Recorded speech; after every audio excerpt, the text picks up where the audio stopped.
જય સ્વામિનારાયણ. બ્રહ્મ સ્વરૂપ પ્રમુખ સ્વામી મહારાજ જીવનચરિત્ર ભાગ 12. આજનું વાંચન. પૂરે ઈચ્છા જેવી હોય મન. તારીખ 11/6ની સવારે અસ્વસ્થ તબિયતને કારણે મુલાકાતો રદ રાખવામાં આવી હોવાથી પ્રાતઃ પૂજા બાદ સ્વામીશ્રી સીધા ભોજન કરવા બિરાજ્યા. આ સમયે તેઓ સમક્ષ મુકાયેલી એક હંસાકૃતિ 1100 પત્રોથી છલોછલ હતી. એ એક એક કાગળ અમદાવાદના કિશોર કિશોરીઓની પ્રતિબદ્ધતા અને પ્રાયશ્ચિતની ભાવનાથી ભરપૂર હતા. અત્યાર સુધી થયેલી ક્ષતિઓ બદલ પ્રાયશ્ચિત અને હવે પછી ખબરદારી માટેનો નિર્ધાર પડઘાવતી એ ચિઠ્ઠીઓનો સંગ્રહ પેલો હંસ જાણે દૂત બનીને લઈ આવેલો. અમદાવાદમાં યોજાયેલા કિશોર સંમેલનના ભાગરૂપે થયેલા આ લેખનની કેટલીક વિગતો સંતોએ સ્વામીશ્રીને જણાવી. તેથી રાજી થયેલા તેઓએ એ હંસને પોતાની સામે મૂકેલા ટેબલ પર લાવવા કહ્યું. તેની સાથે ઠાકોરજીને પણ મંગાવ્યા અને ઉગતી પેઢીની આ લાગણી તેઓએ ઈષ્ટદેવને અર્પણ કરી. તે પછી સ્વામીશ્રીએ પત્રો પર હાથ પ્રસારી જાણે સૌના શિરે અભય હસ્ત સ્થાપ્યો. આ સઘળી ક્રિયાઓ જમતા જમતા જ કરી રહેલા તેઓ માટે આજનું ભોજન ગૌણ થઈ ગયેલું અને કિશોરો મુખ્ય બની રહેલા. અંતે તેઓએ જાતે જ એક પ્રાસાદિક પુષ્પ લઈ પેલા હંસની ચાંચમાં કલાત્મક રીતે ગોઠવ્યું. તે જોઈ ઝંકૃત થઈ ઉઠેલા વિમલ પ્રકાશદાસ સ્વામીએ કહ્યું, બાપા, આ હંસ બનાવનારા કિશોર વિભવ ગજ્જરે. તેઓ સમયાંતરે મહંત સ્વામી દ્વારા દીક્ષિત થઈ સાધુ ભક્તિ કુશળ દાસ બન્યા. એવા વિભવ ગજ્જરે મારી સમક્ષ ઈચ્છા વ્યક્ત કરેલી જ કે એક ફૂલ આપના દ્વારા અહીં મુકાય. આપે એ સંકલ્પ પૂર્ણ કર્યો. સ્વામીશ્રીના સાનિધ્યમાં આવા અનુભવ રોજના રહેતા, દરેકના રહેતા. પરંતુ ભક્તોના મનોરથોની પરિપૂર્તિ માટે દેહની દરકાર છોડવી એ સ્વામીશ્રીનો પણ રોજિંદો ક્રમ રહેતો. તેમાંથી આજનો દિન કેવી રીતે બાકાત રહે? આજે સ્વામીશ્રીએ કેવલ કાકડીના કટકા અને મમરા જમીને જ ભોજનનો સમય પસાર કર્યો. તેઓના મુખ્ય આહાર જેવી ખીચડી તો એમની એમ જ પડી રહી. તે જોઈ કૃષ્ણવલ્લભદાસ સ્વામીએ વિનંતી કરી કે થોડું તો જમો. રુચિ જ થતી નથી. ખીચડી પણ જમતા નથી તો પછી જમશો શું? હવા? પહેલાં બધા હવા ખાઈને રહેતા હતા ને. આમ કહી સ્વામીશ્રીએ ભોજનનો આગ્રહ હવામાં જ ઓગાળી દીધો. આજે નાદુરસ્ત સ્વાસ્થ્ય તેઓના શરીરને ભીંસતું હતું. તેથી તેઓને ભોજન બાદ પલંગ પર પોઢાડવામાં આવ્યા. પણ સૂતા વેત તેઓએ પેલા ક્યાં ગયા પૂછી પત્ર પરિચારકને બોલાવવા ઈશારો કર્યો. સૂતા સૂતા પણ સેવા કરવાની ઈચ્છા સ્વામીશ્રીને રહેતી. તોય તપથી તે ન વિરામ્યા. સ્વામીશ્રીના શરીરમાં વ્યાપેલા કળતરે ધીરે ધીરે પોતાનો પ્રભાવ વિસ્તારતા હવે તો સ્વામીશ્રી એકધારું બેસી પણ ન શકે એવી પરિસ્થિતિ નિર્માણ થઈ ચૂકી. પલંગ પર બેઠા બેઠા કામકાજ કરવા છતાં થાપાના ભાગનો દુખાવો ભજવતો રહ્યો. તેમાં વળી છેલ્લા 3 દિવસથી સ્વામીશ્રી અતિ અલ્પ આહાર જ લઈ રહેલા. તેથી શરીરમાં અશક્તિ પણ ઘણી આવી ગયેલી. તે તારીખ 12/6ની સવારે રવિસભા નિમિત્તે તેઓએ આશીર્વાદ આપ્યા ત્યારે સ્પષ્ટપણે પરખાય. આ સમયે સ્વામીશ્રીનો સ્વર શિથિલ જણાયો. તકલીફોની આ પરંપરામાં આજે વળી એકાદશીની તિથિ આવતા સૌના હૈયે જે ફડક હતી તે સત્ય ઠરી. સ્વામીશ્રીને પ્રથમથી જ ફરાળ પર રુચિ ઓછી. એટલે આ દિવસે તેઓ નામ પૂરતું જ જમતા. પરંતુ આ સંકોચ હાલની માંદગીગ્રસ્ત અવસ્થામાં પોસાય તેમ નહોતો. તે કારણે આજે સવારે ફરાળ અંગીકાર કરી રહેલા સ્વામીશ્રીને સેવકોએ પ્રમાણસરનો ખોરાક લેવા વિનંતી કરી. પણ સ્વામીશ્રીએ તે લક્ષમાં ન લેતા સેવકે આડલયમાં કહ્યું, આપને દવાની ગોળીઓ લેવાની વધતી જાય છે અને જમવાનું ઘટતું જાય છે. જો ફરાળ ભાવતું ન હોય તો સાંજે ખીચડી જ બનાવી લાવું. ના, આ બરાબર છે. જેટલું તપ, ઉપવાસ, સેવા ભક્તિ થાય એટલો લાભ થાય. ને એક દિવસ અન્ન ન ખાઈએ તો ક્યાં મરી જવાના છીએ? એ વાક્ય તો અમારા માટે છે, આપના માટે નહીં. ના, આ વાત બધા માટે છે. આ તો આપનું સ્વાસ્થ્ય સારું રહે તે માટે જમવાનું છે. મારું સ્વાસ્થ્ય તો સારું જ છે, સ્વામીશ્રીએ જણાવ્યું. તેઓએ વક્કરતા વ્યાધિ અને વધતી વ્યય વચ્ચે પણ તપસ્વી પ્રકૃતિ અકબંધ રાખેલી. એ જ રીતે અન્યની સેવા સંભાવના કરવાનો તેઓનો સ્વભાવ પણ કદી રોગનો ભોગ ન બનતો. તેનું દર્શન પામીને આજની ભીમ એકાદશી ધન્યતા અનુભવી રહી. કારણ કે આ અરસામાં સ્વામીશ્રીના શરીરને કાંતિ રહેલા દુખાવાને નાથવા નિષ્ણાત ફિઝિયોથેરાપિસ્ટને તાબડતોડ બોલાવવામાં આવેલા. પરંતુ અચાનક આવવાનું થતાં તેઓને દિલ્હીથી મુંબઈ, મુંબઈથી સુરત અને સુરતથી અહીં સુધીની ખેપ ખેડવાની થયેલી.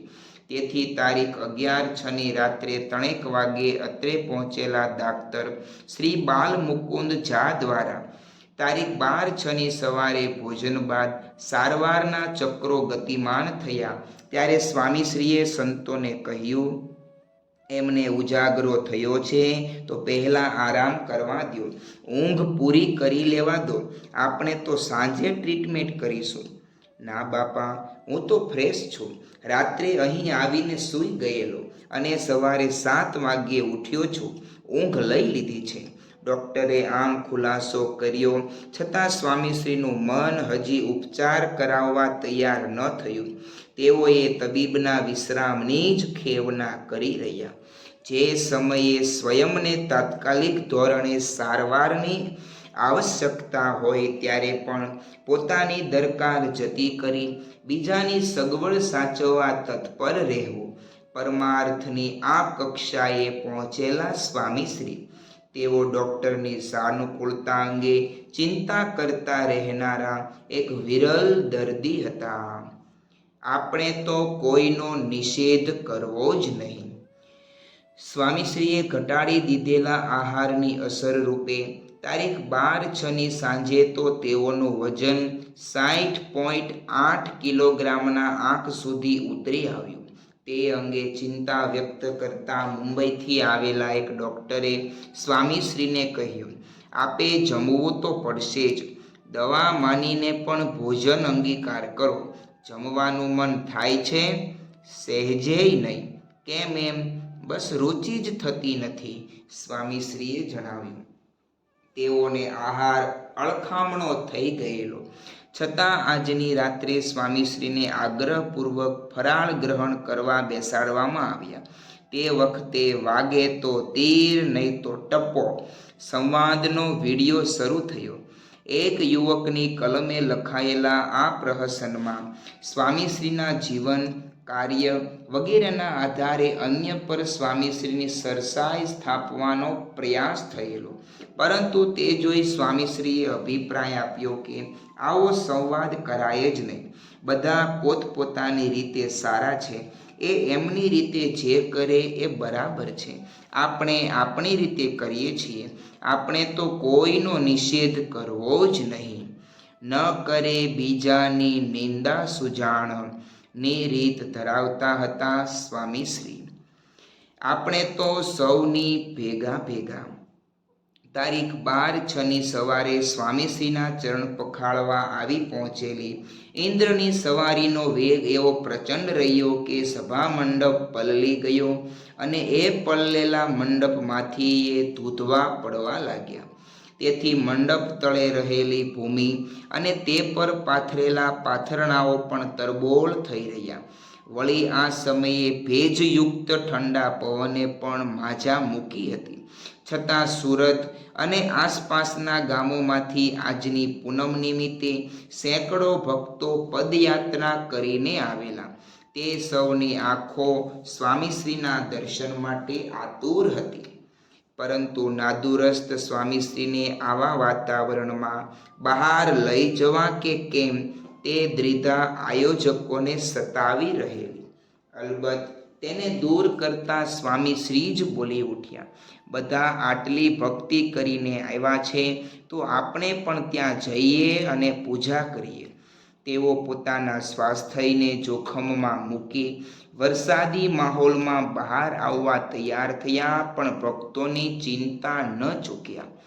આ રીતે ઉતારામાંથી બહાર નીકળતા જ સ્વામીશ્રીએ સંતોને સૂચના આપી, જે હરિભક્તો પડેલા હોય અને સ્વાસ્થ્યનો પ્રશ્ન હોય તેઓ દર્શન કરીને નીકળી જાય એવી જાહેરાત કરજો. તેઓને કહેજો કે ભીના રહેવું નહીં. સ્વામીશ્રીને આ ભલામણમાંથી માતાનું વાત્સલ્ય ઝરી રહ્યું.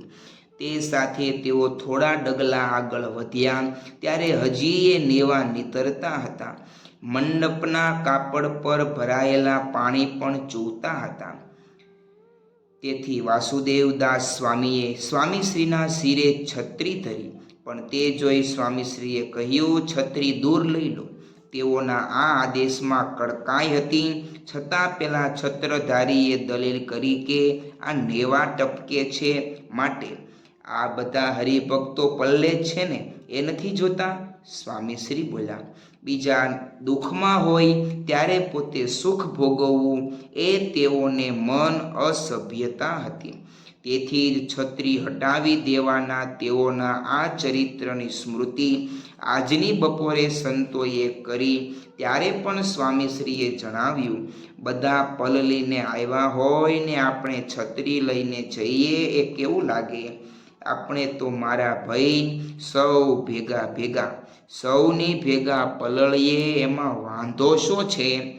ખરેખર સ્વામીશ્રીના નેતૃત્વની કક્ષા ત્રિલોકથી ન્યારી હતી. એ છે ઇન્દ્રિય જીત અતિશય. થાપા અને કેળના દુખાવા વચ્ચે પણ સ્વામીશ્રીએ તારીખ 15/6ની સવારે 9:30 વાગ્યાથી 11:30 વાગ્યા સુધી પત્ર વાંચન ચલાવ્યું. તેની સાથે પ્રાતઃ પૂજા અને ભોજન માટે થયેલું બેસવાનું ગણો તો તેઓ સવારે 7:30 વાગ્યાથી 11:30 વાગ્યા સુધી બેઠેલા જ રહેલા. તેથી હવે તેઓને આરામ આપવો આવશ્યક હોવાથી પત્ર પરિચારકે ટપાલો આપવાનું અટકાવ્યું. તે જોઈ સ્વામીશ્રીએ પૂછ્યું, પત્રો નથી? મોટા ભાગના કાગળ આપે જોઈ લીધા છે. મોટા ભાગના જોઈ લીધા છે તો નાના ભાગના હવે સાંજે 4 વાગે જોઈશું. આમ રમૂજ કરતા સ્વામીશ્રી વિશ્રામ માટે ઊભા થયા. આ સમયે આજની રાત્રે આવી રહેલા 4 કલાકના ચંદ્રગ્રહણનો વિષય નીકળ્યો. તેના મુખ્ય મુદ્દા રૂપે સૌ સંતો અને ડૉક્ટરો સ્વામીશ્રીને ગ્રહણના સમય દરમિયાન ઉતારામાં જ રહેવા વિનંતી કરવા લાગ્યા. કારણ કે આટલા લાંબા સમય સુધી એકધારું બેસી રહેવામાં દુખાવો વધવાની સંભાવના જણાતી હતી. પરંતુ સ્વામીશ્રી પાસે આ અરજનો કોઈ અર્થ ન સર્યો અને તેઓ તો રાત્રે 11:52 વાગ્યાથી શરૂ થનારા ગ્રહણની 5 મિનિટ પહેલાં સભામાં પધારી ગયા. અત્રે 5,000 હરિભક્તોનો સમુદાય રાતને રોળી લાભ લેવા આવી ચૂકેલો. સ્વામીશ્રીને દુખાવામાં રાહત આપવા મંચ પર સોફાને બદલે ઢોલિયો જ રાખવામાં આવેલો. તે પર તેઓ આરામથી બેસી શકે તે માટે ચોક્કસ ખૂણે પલંગનો ટેકો ઊંચો કરી દેવાયો.